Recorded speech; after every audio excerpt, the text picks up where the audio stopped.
চূড়ান্ত তালিকা প্রকাশের দিনে ফের এসআইআর বিরোধিতায় পথে তৃণমূল। চুঁচুড়ার ছবি আপনারা দেখতে পাচ্ছেন। বিধায়ক অসিত মজুমদারের নেতৃত্বে তৃণমূলের মিছিল, যে মিছিল শুরু হয় সাহাগঞ্জ থেকে।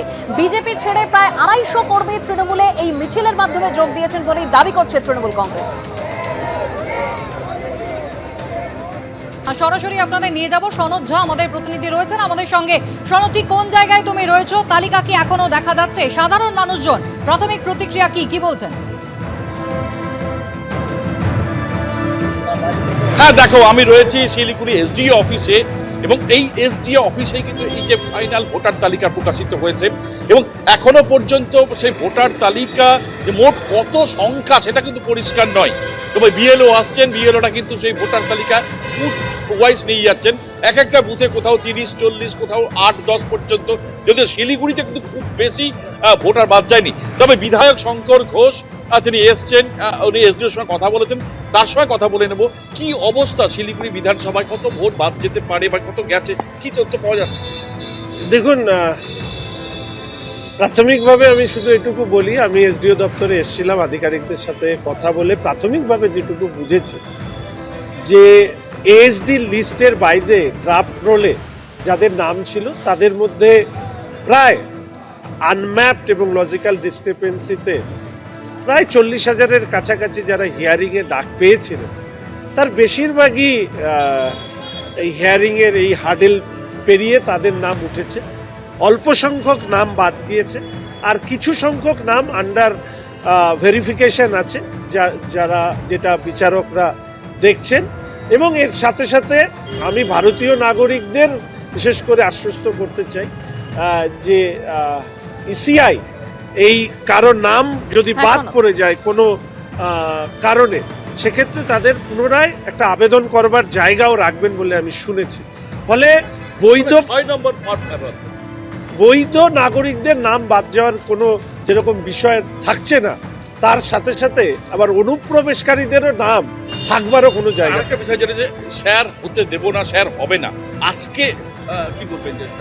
আমি শুধু এইটুকু বলবো যে দিনের বেলায় আলো নিভে গেছে কিনা কালীঘাটের বাড়িতে, সেটা একটু আপনাদের রিপোর্টাররা গিয়ে দেখতে পারেন।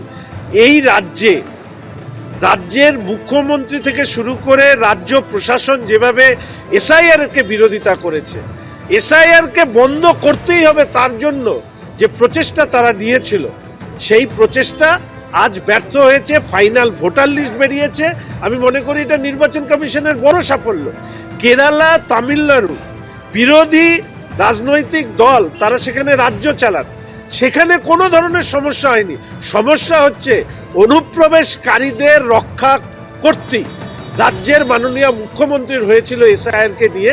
আজকে আমি তো ইসিআই কে ধন্যবাদ দেব, এত বাধা বিপত্তির মধ্যেও তারা যে এই ফাইনাল ভোটার লিস্ট তারা পাবলিশ করলেন, এটা নিশ্চিতভাবে ওই যে স্বচ্ছ ভোটার তালিকা, স্বচ্ছ সরকার, এই যে শব্দবন্ধ, এই শব্দবন্ধের প্রতি সম্মান জানানো। ভূতের মুখে রাম নাম শুনতে তো আমরা অভ্যস্ত নই, কিন্তু এই শান্তনু ঠাকুরের এই দাবি তো কার্যত ভূতের মুখে রাম।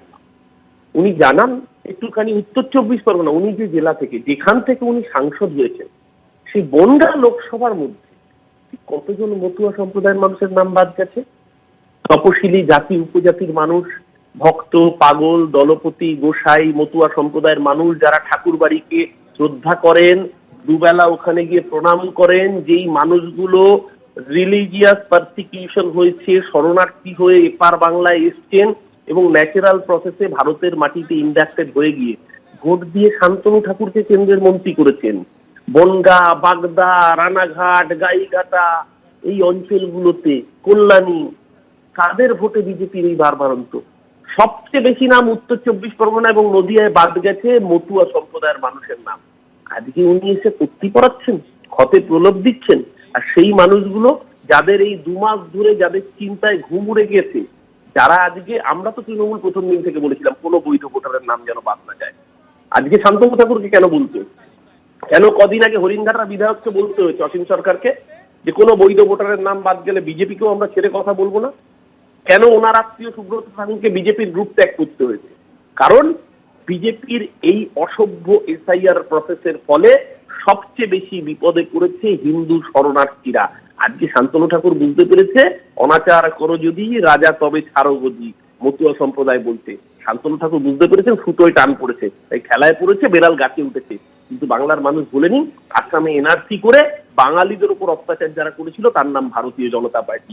আর এখানেও এই এফআইআর কাজ করে যারা বাঙালিকে, বৈধ ভোটারকে যারা বেনাগরিক করার চক্রান্ত করছে তাদের নামও ভারতীয় জনতা পার্টি। এই নির্বাচন বুঝিয়ে দেবে মতুয়াগঞ্জ যেটা বিজেপির দুর্গ ছিল, সেই দুর্গে বিজেপির নাম ও নিশান মুছিয়ে দেবে বাংলার মতুয়া সম্প্রদায়, সাধারণ আদিবাসী, এসসি এসটি, তপশিলি জাতি উপজাতির মানুষরা, যাদের ভোটে বিজেপির এবার সেই দুর্গে ফাটল শুধু ধরা নয়, এমন অবস্থায় না হবে যে বিরোধী দল হতে গেলে যে 30টা আসন প্রয়োজন, সেই 30টা আসন পর্যন্ত বিজেপির কপালে জুটবে না। সেটা বুঝতে পেরেছে বলেই শান্তনু ঠাকুরের এই বিলম্বিত বোধোদয় কিন্তু এতে চিড়ে ফিটবে না।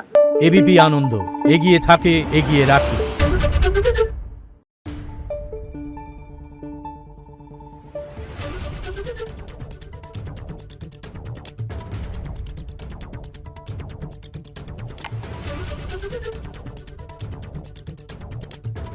Thank you.